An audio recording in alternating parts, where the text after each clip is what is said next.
Queridos irmãos, graça e paz. Eu quero convidar nossas crianças de 2 a 10 anos.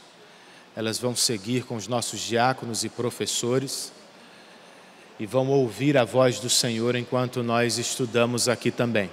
Então, todas as crianças. Ian, dá uma força aí, Ian, por favor. Obrigado.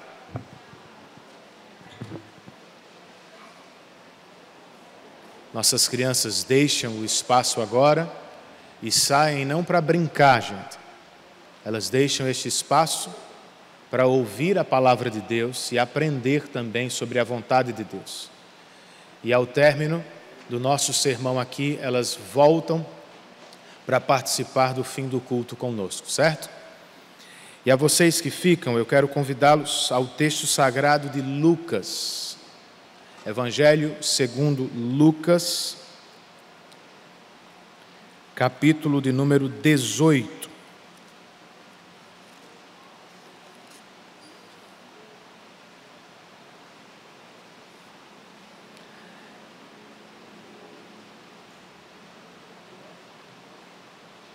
Lucas 18, verso 22. Apenas a parte A. É o texto que usaremos como fundamento para mais um sermão temático nesta série de janeiro. Lucas 18 e 22. No auge dos Beatles, John Lennon, de maneira irônica e brincalhona, declarou: nós seremos mais populares do que Jesus. Será mesmo? A fama dos Beatles, por maior que tenha sido um dia, praticamente morreu, irmãos. Jesus, porém, continua a crescer em popularidade a cada ano que passa. Por exemplo, revistas seculares sabem que estampá-lo na capa em determinadas datas do ano vai render muitas vendas. Dalai Lama, líder do budismo, chamou Jesus de uma das pessoas mais iluminadas da história. Mahatma Gandhi, líder do hinduísmo, disse: o personagem eminente de Cristo é um belo exemplo do homem perfeito. Albert Einstein, em entrevista, falou sobre Cristo: eu sou judeu, mas fico encantado com a pessoa luminosa do Nazareno.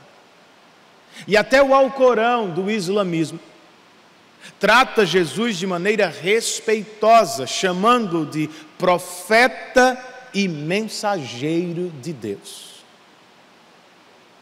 Ao que parece, irmãos, todos eles gostam de Jesus. E a pergunta seria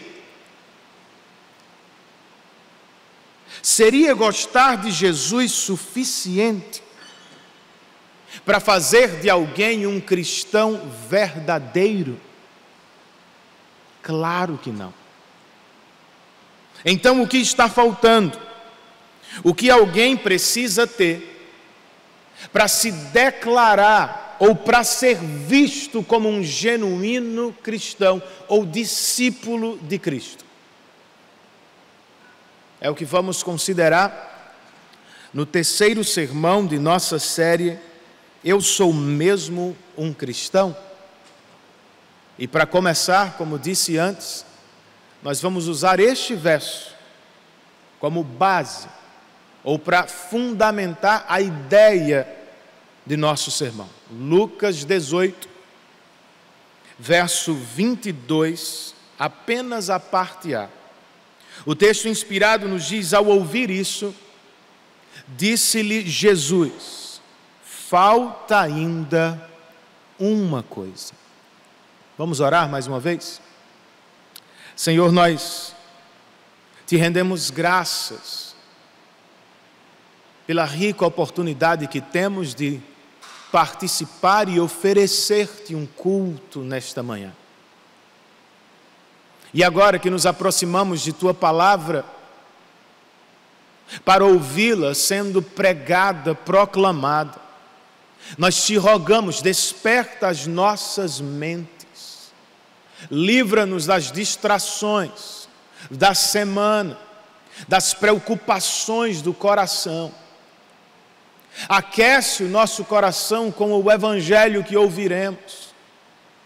E ao término deste sermão, abre as nossas bocas outra vez, de modo que estejamos felizes e desejosos por louvar o teu nome aqui e durante toda a semana. É o que nós te pedimos, crendo na assistência de teu Espírito que está aqui. E o fazemos em nome de Cristo Jesus, teu Filho amado e nosso mediador perfeito. Amém.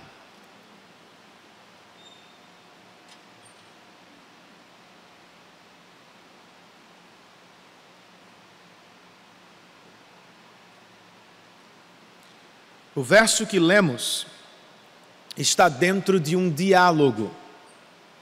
Certo jovem, rico e conhecedor da lei de Deus desde a adolescência, se aproximou de Jesus muito interessado quanto a herdar a vida eterna. Então veja, ele tinha muito recurso e ele também sabia muito da lei de Deus. Mas segundo Jesus, faltava-lhe ainda uma coisa. É o que acontece com muita gente. As pessoas gostam de Jesus. Muitos se aproximam de sua igreja, mas talvez ainda lhes falte alguma coisa para serem declaradas verdadeiros cristãos ou genuínos discípulos de Cristo. O que seria? De modo positivo, irmãos, e esta é a grande ideia do sermão, eu posso dizer que um cristão genuíno tem marcas indeléveis, ou seja, marcas que perduram ao longo do tempo, que permanecem, que não desaparecem. Quais são estas marcas? Nós vamos considerar algumas nesta manhã e outras deixaremos para o próximo domingo. Por agora, em primeiro lugar, eu posso dizer que um verdadeiro cristão exibe fé sincera. Para tratar deste assunto, eu quero que você volte comigo ao texto que consideramos semana passada, João 3. Se está em Lucas, mais um livro aí para a sua direita, João capítulo de número 3. Nós vamos ler os versos 16, 17 e 18. Antes, porém, me permita dizer o seguinte: ao início da conversa com Nicodemos, como aprendemos no último domingo, Jesus tratou do novo nascimento. E ele o apresentou como uma obra soberana do Espírito Santo, e não como uma obra do esforço humano. Agora, ele falará a Nicodemos acerca do que chamamos de conversão, ou o que alguém exibe como prova que nasceu de novo. Se alguém nasceu de novo, o que veremos? Leiamos o texto, João 3, 16, 17 e 18. Palavras de Jesus: porque Deus tanto amou o mundo, que deu o seu Filho unigênito, para que todo o que nele crer não pereça, mas tenha a vida eterna.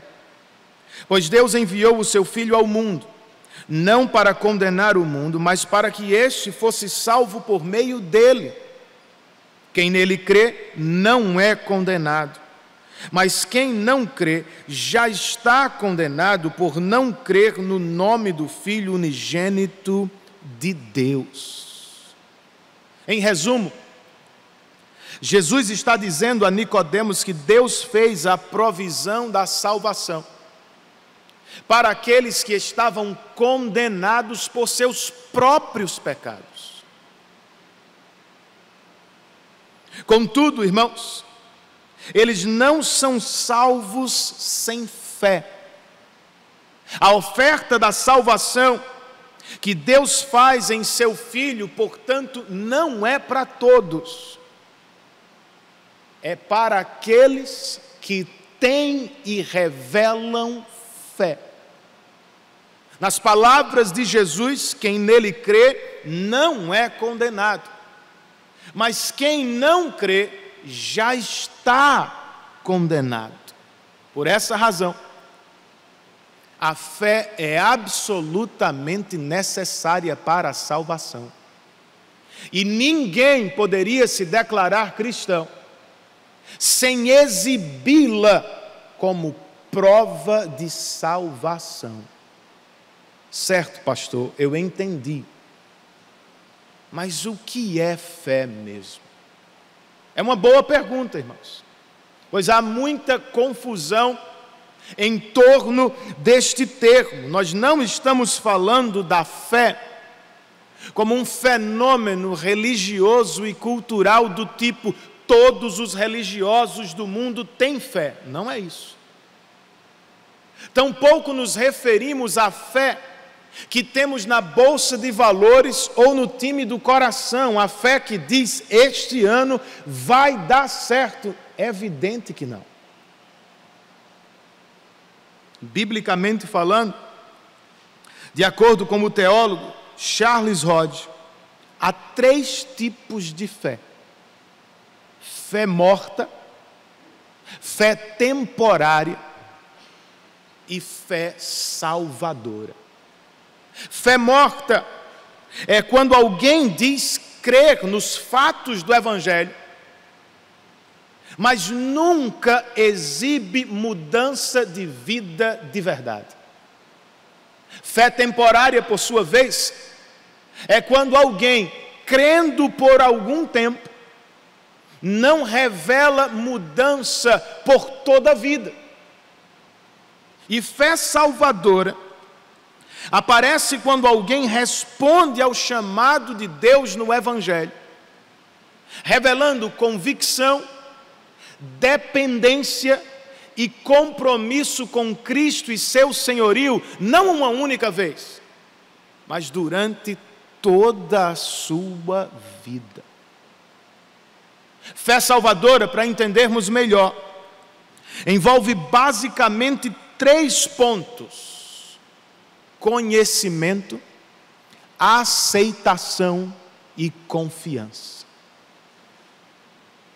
Não existe fé salvadora sem conhecimento, irmãos.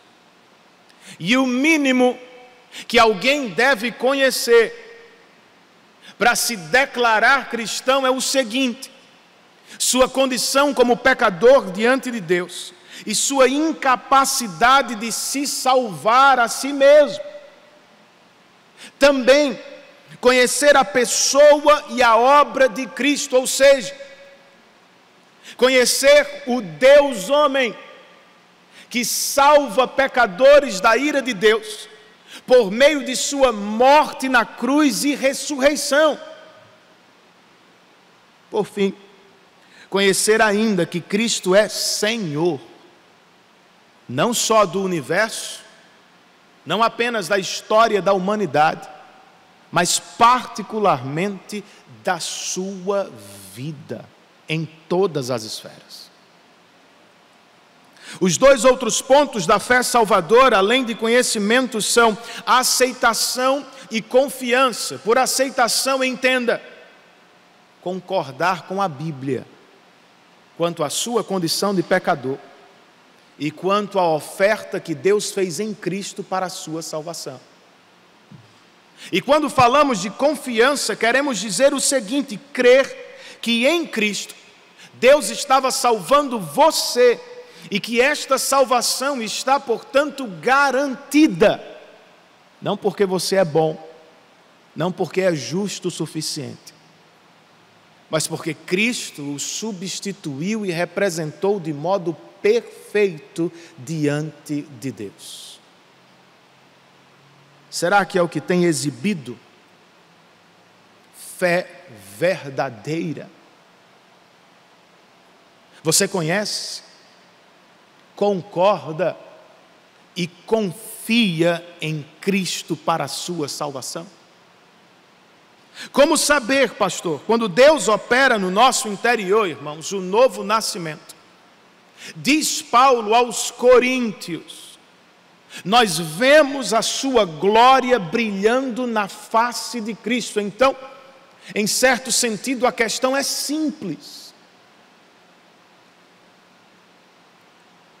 Ou você vê a glória de Deus na face de Cristo e o ama de todo o coração pelo que Ele fez por você na cruz do Calvário, ou você não vê e o trata meramente como um personagem importante da história.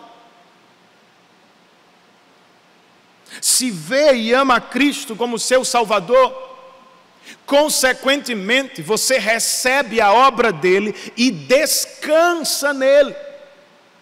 O que significa que você para de tentar conquistar a salvação de Deus por seus próprios esforços e que você para de procurar salvação existencial em outras fontes.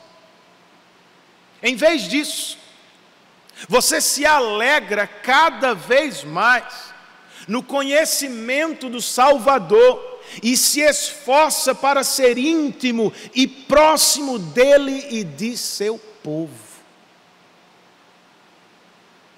É basicamente isso que acontece. Tudo bem, Renan, mas e a dúvida? Um cristão verdadeiro pode exibir, demonstrar alguma dúvida? Claro que pode. Lembre-se de Abraão, que duvidou da promessa de Deus, de Gideão, que precisou de várias confirmações para crer, de Pedro, que andou sobre as águas, mas logo afundou. Ninguém aqui é melhor do que eles. Se formos sinceros, irmãos, nós temos que dizer que há momentos em que todos os fatos da vida parecem contradizer a palavra de Deus. E nestes momentos, por vezes nossa fé vacila. É o que está acontecendo com você nesta manhã. Bem, eu quero lhe sugerir duas coisas. Primeiro, pregue ao seu coração, não ouça o seu coração. Em uma conversa com o coração que vacilava, o salmista disse o seguinte: por que você está assim tão triste, ó minha alma? Por que está assim tão perturbada dentro de mim? Põe a sua esperança em Deus, pois eu ainda o louvarei. Ele é o meu Salvador e o meu Deus. Em momentos de dúvida,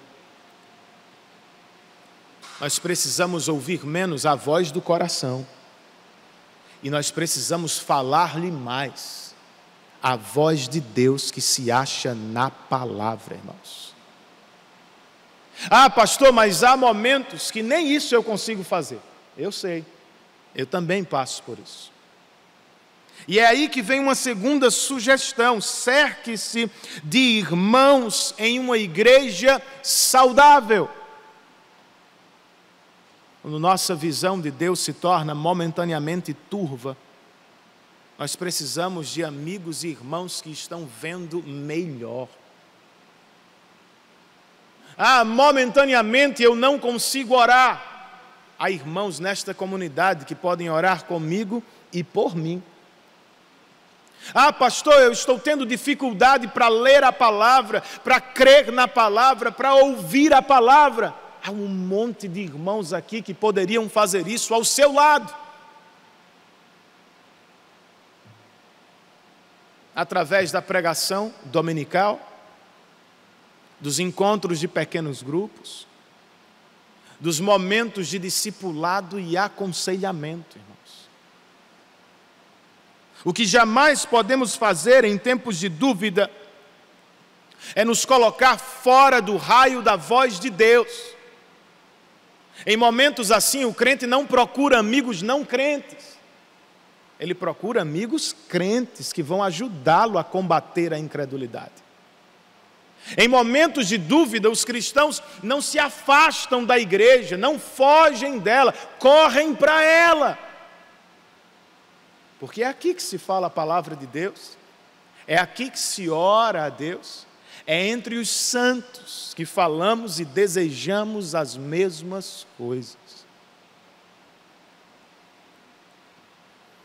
Mesmo lutando contra a dúvida em alguns momentos, a verdade é, um verdadeiro cristão exibe fé sincera em Deus.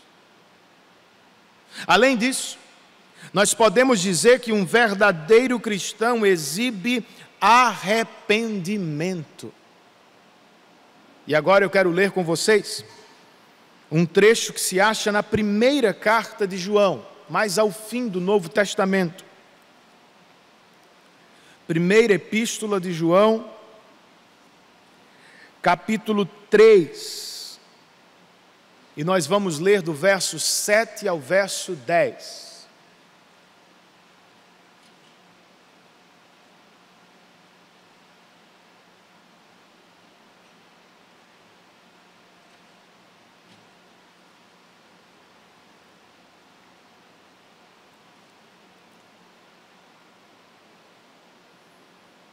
Todo mundo achou o texto? 1 João, capítulo 3, verso 7 ao verso 10. A palavra de Deus nos diz: filhinhos, não deixem que ninguém os engane. Aquele que pratica a justiça é justo, assim como ele é justo. Aquele que pratica o pecado é do diabo, porque o diabo vem pecando desde o princípio.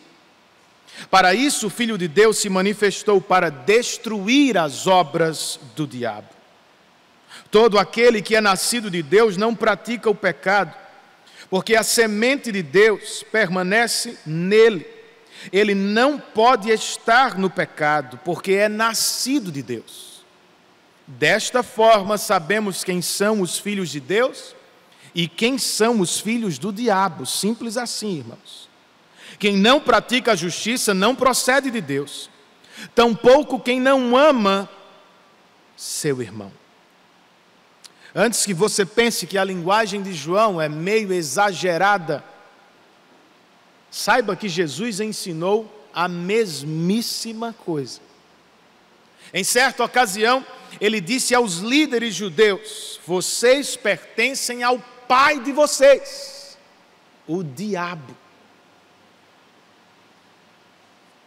e querem realizar o desejo dele. Então vejam, nós não estamos falando de uma ideia joanina, de um pensamento independente, de uma criação de João. Não, irmãos. Nós estamos falando de uma doutrina bíblica, segundo a Escritura. Goste você ou não, há filhos de Deus e filhos do diabo. E a maneira de identificar de que lado estamos é perceber o papel que o pecado desempenha em nossa própria vida. Como coloca um autor de um dos livros que está no nosso boletim, você faz o que você é. E ele está certo, irmãos, de acordo com o que ensinam Jesus e João, o pecado é marca registrada dos filhos do diabo. É como a marca no gado. O pecado é sinônimo de propriedade. Os não convertidos fazem do pecado uma prática constante, porque é o que o pai deles faz desde o princípio. Com o cristão, nos ensina João aqui, acontece o contrário. Segundo ele, Jesus veio ao mundo para destruir as obras do diabo e ao mesmo tempo nos libertar da escravidão e do domínio do pecado.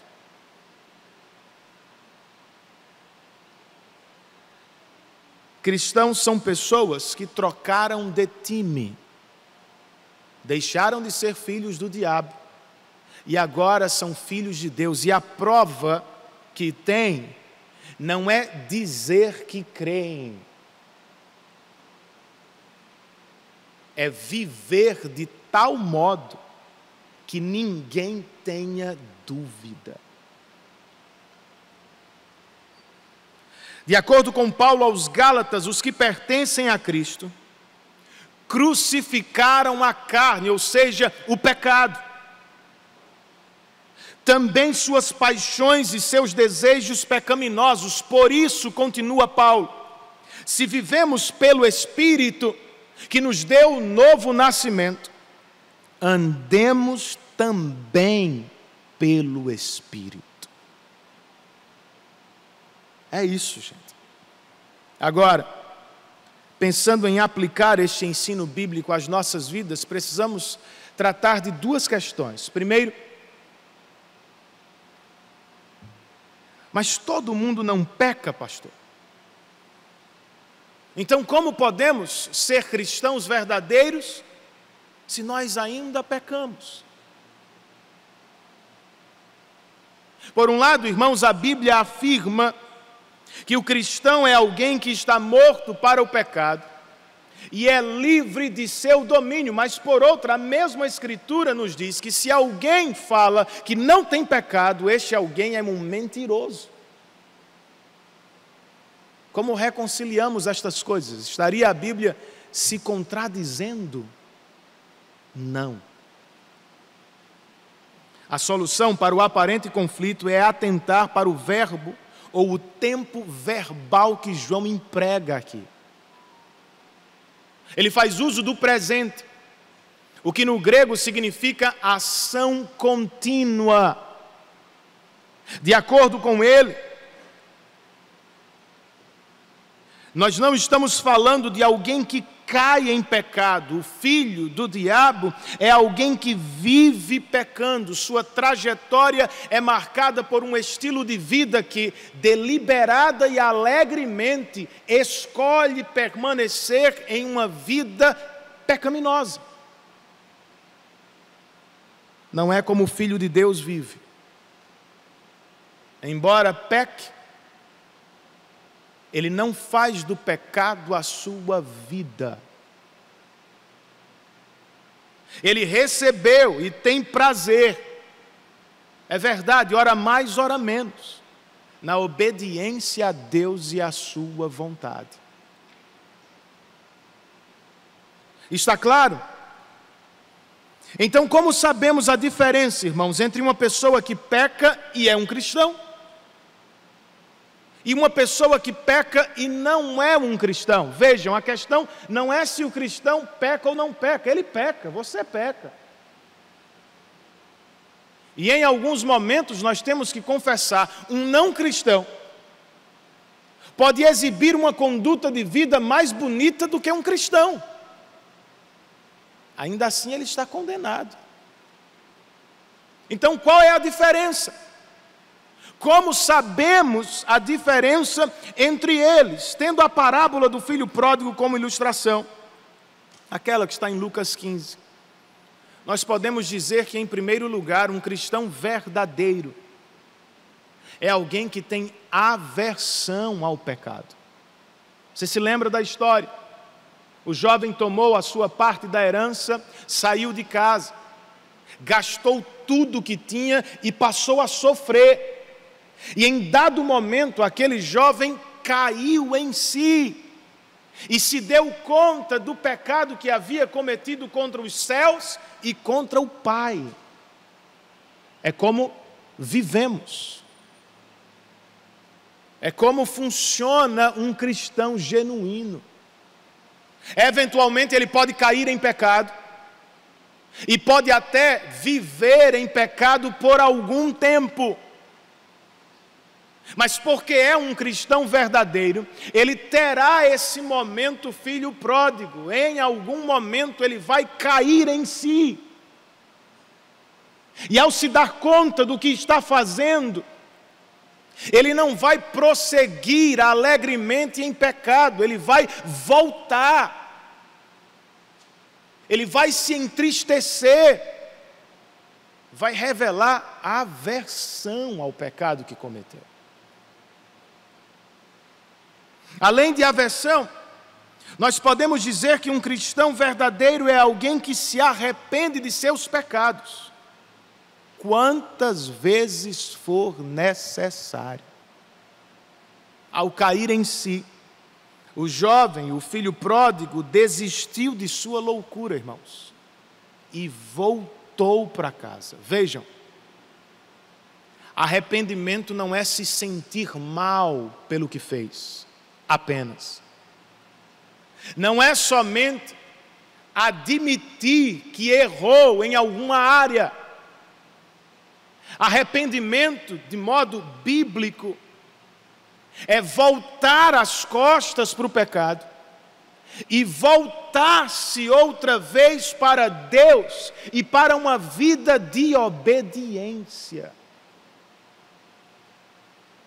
Por fim, tendo essa passagem por ilustração, nós ainda devemos dizer que um cristão genuíno é aquele que recebe e atende à disciplina de Deus com alegria.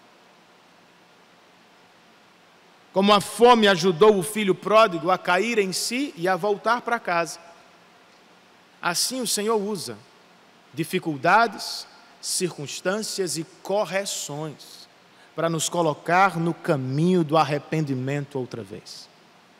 Um não cristão recebe a disciplina e foge. Não suporta tal ideia de alguém supervisionando, corrigindo, exortando a voltar ao caminho do Evangelho. Um verdadeiro cristão até sofre com disciplina, diz Hebreus 12. Mas quando ele percebe o que está em jogo, ele agradece a Deus e aos irmãos que estão lhe ajudando a voltar para o caminho da obediência. E então, querido, diante do que ouviu,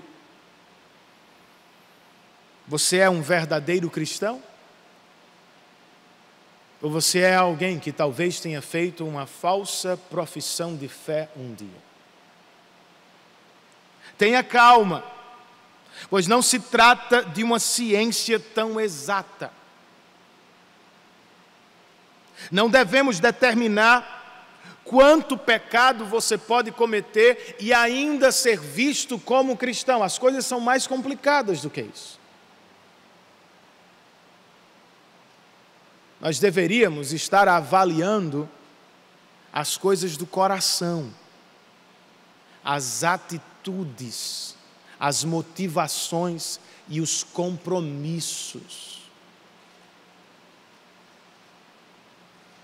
Por exemplo, o que realmente nos move na vida, não pontualmente, mas regularmente. A glória de Deus ou meu próprio prazer? Diante dos nossos pecados, quais são nossas reações? Remorso pelas consequências? Ou arrependimento porque quebramos a lei de Deus? Com quem estamos comprometidos de verdade na vida, irmãos? Com o agradar a Deus ou com o agradar a nós mesmos? São coisas difíceis de avaliar sozinho. Por isso, ou também por isso, a vida cristã é sempre melhor vivida em comunidade. Nós não somos bons juízes do próprio coração. Às vezes somos brandos demais com nós mesmos. E não nos preocupamos se estamos evidenciando verdadeiro arrependimento ou não. E às vezes somos severos demais com nós mesmos. Tratamos qualquer fracasso como prova de hipocrisia e falsidade do coração. Por isso precisamos tanto da igreja em alguns momentos, irmãos. A igreja pode nos ajudar, primeiro, sentar regularmente debaixo de um ensino fiel das Escrituras, todo domingo. Vai nos ajudar a conhecer as avaliações de Deus e a buscar a vontade dEle com clareza. Ninguém precisa ficar perdido quanto a, por exemplo, a santidade que Deus exige de nós. Ela não é o que você pensa, ela não é vivida como eu acho que deve ser vivida. Deus a prescreveu. Eu não preciso ficar perdido, sou ou não sou. Segundo, irmãos, olhar para o exemplo de crentes piedosos nos motiva a buscar uma vida santa em um mundo caído, que trata o pecado como normal.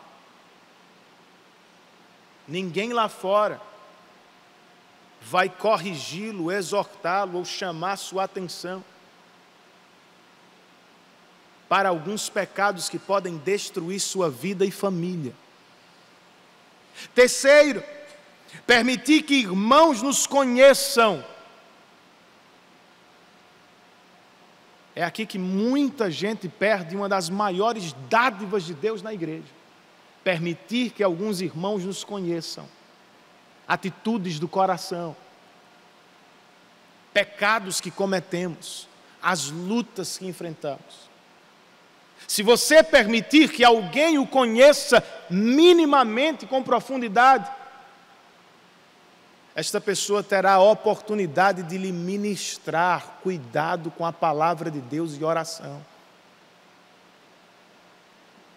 Mas se você nunca fala, como saberemos? Bem, eis um verdadeiro cristão. Estamos falando de alguém que exibe fé sincera e arrependimento.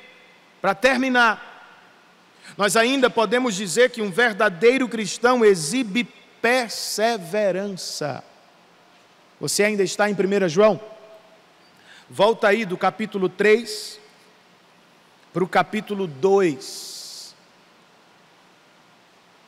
Nós vamos ler o verso 19.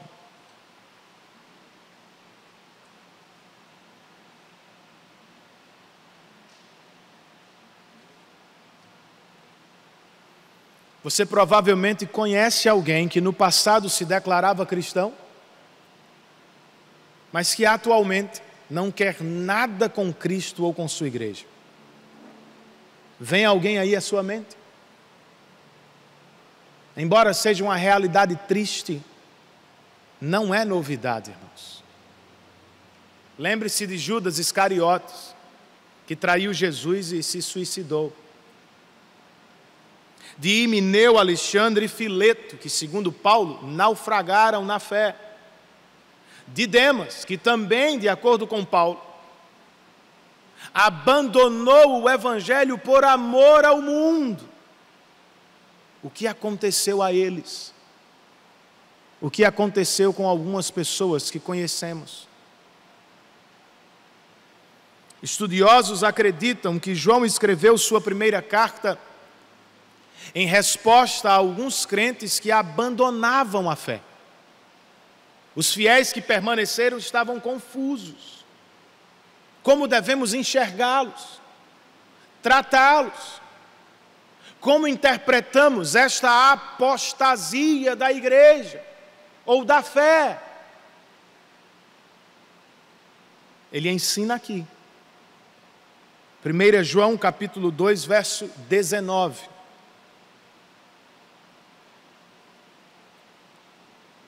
João escreve: eles saíram do nosso meio, mas na realidade não eram dos nossos, pois se fossem dos nossos, teriam permanecido conosco. O fato de terem saído mostra que nenhum deles era dos nossos.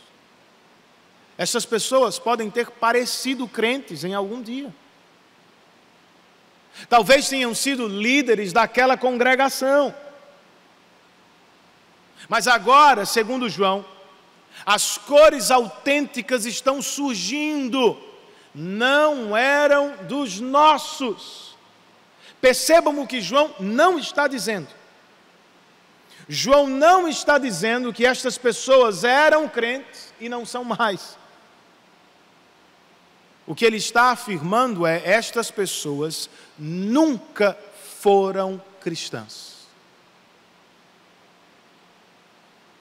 E a apostasia delas revela que não são cristãos genuínos. Qual é a lição, irmãos, que tiramos deste e de vários outros textos que formam o que chamamos de doutrina da perseverança dos santos? A Bíblia ensina claramente que um verdadeiro cristão não abandonará a fé. Um crente genuíno não deixa Jesus de modo definitivo. Nossa confissão de fé coloca da seguinte maneira: os que Deus aceitou em seu bem-amado, os que Ele chamou eficazmente e santificou pelo seu Espírito, não podem cair desse estado de graça, nem total, nem definitivamente. Mas com toda certeza hão de perseverar nesse estado até o fim, e estarão eternamente salvos. Você entende a doutrina? Então me diga, por que algumas pessoas não perseveram no Evangelho? Porque alguns dos nossos familiares e talvez amigos próximos que um dia cultuaram, não cultuam mais, não se alegram mais, não se importam mais com Deus, com Cristo e muito mais com sua igreja.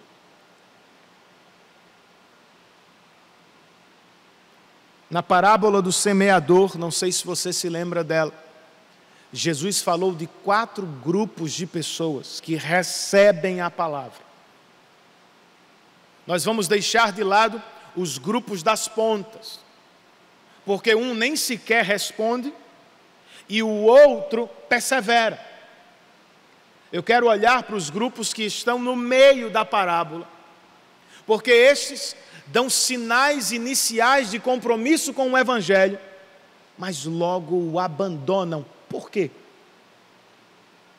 Segundo Jesus, o primeiro grupo abandona o Evangelho por causa da perseguição, seja ela física, política ou psicológica. A ideia é, em algum momento da caminhada, estes supostos crentes percebem que seguir a Cristo custa muito e preferem, escolhem deixá-lo e levar uma vida mais tranquila e prazerosa. O segundo grupo, de acordo com Jesus, abandona o Evangelho porque é sufocado por preocupações e riquezas.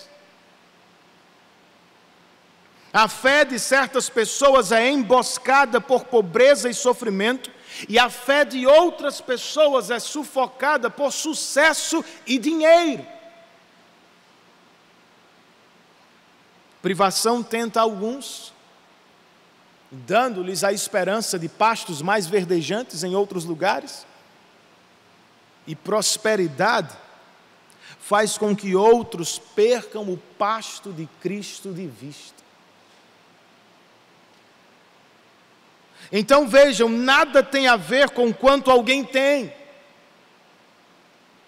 A questão é o que se persegue na vida. Por isso, alguns supostos crentes abandonam a fé, irmãos. Porque não são verdadeiros convertidos, eles fogem, ou porque não aguentam a dificuldade do compromisso com Cristo, ou porque se encantaram com outros pastos, outras ofertas de alegria e salvação existenciais. Foi o que aconteceu com algumas pessoas que conhecemos. É triste, mas é a verdade. A parte alegre, que é igualmente verdadeira, também precisa ser destacada. Muitos crentes, porque são discípulos genuínos, vão perseverar até o fim. Vocês não disseram um amém durante todo o sermão, talvez fosse agora.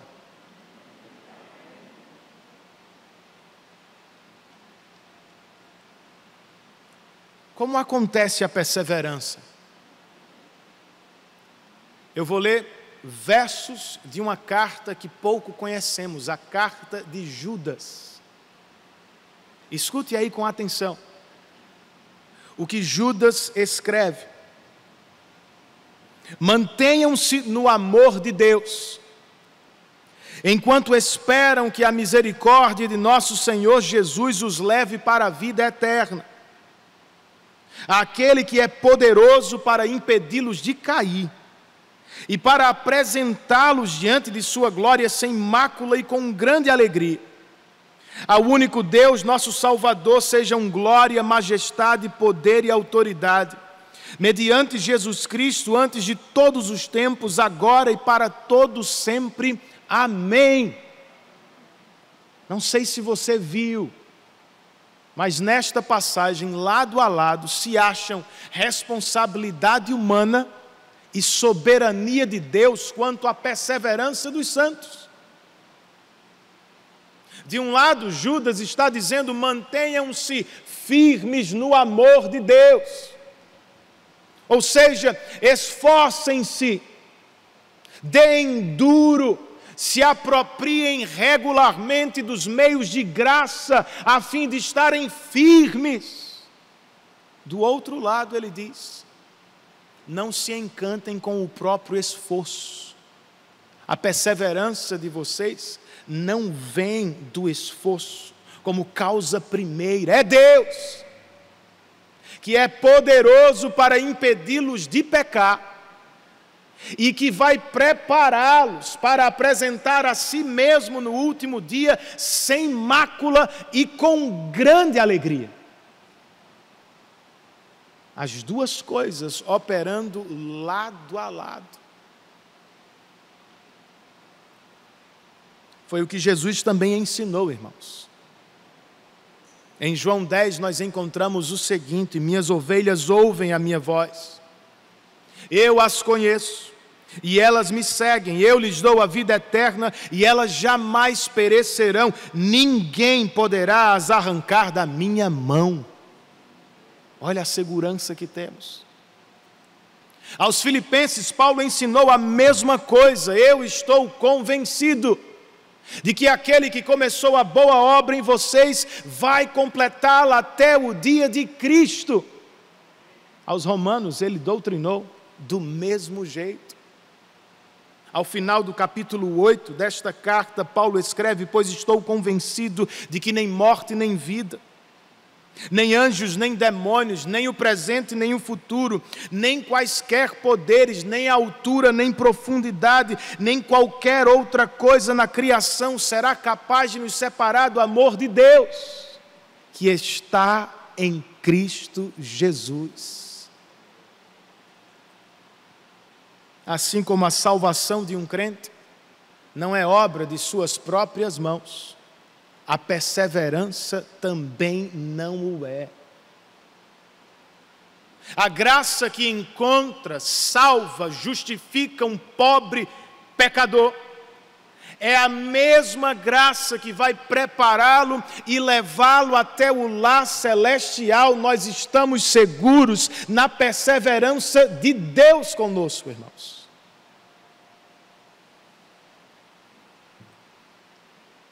Eis, portanto, um verdadeiro cristão, não basta gostar de Jesus. Milhares de pessoas que gostam de Jesus não são cristãos genuínos. Você precisa de fé que conhece, recebe e confia em Cristo. Você precisa de arrependimento de vida, que prova que trocou de time. Somos vira-casacas mesmo. E você precisa de perseverança para ter certeza de que não foi uma decisão apenas, que não foi um evento emocional, que não foi uma pressão de grupo, que não foi algo sem entendimento. Você precisa de perseverança para dar certeza, para ter certeza. É o que você tem? Fé, arrependimento e perseverança. Louve a Deus. Tudo isso é fruto da graça dele. Você ainda não as tem? Ore a Deus, pois por graça Ele pode lhe atender nesta manhã. E a prova outra vez, não será o que você disse, pensou ou sentiu agora. Será uma fé que perdura, uma vida que vai sendo transformada, uma carreira de perseverança com Cristo, Sua palavra e Sua igreja. Que o Senhor fortaleça a nossa fé nesta manhã, que o Senhor traga de volta aqueles que estão distantes e que o Senhor salve aqueles que ainda se acham mortos em seus pecados e delitos. Curve a sua cabeça e faça a sua oração particular respondendo àquilo que você ouviu nesta manhã.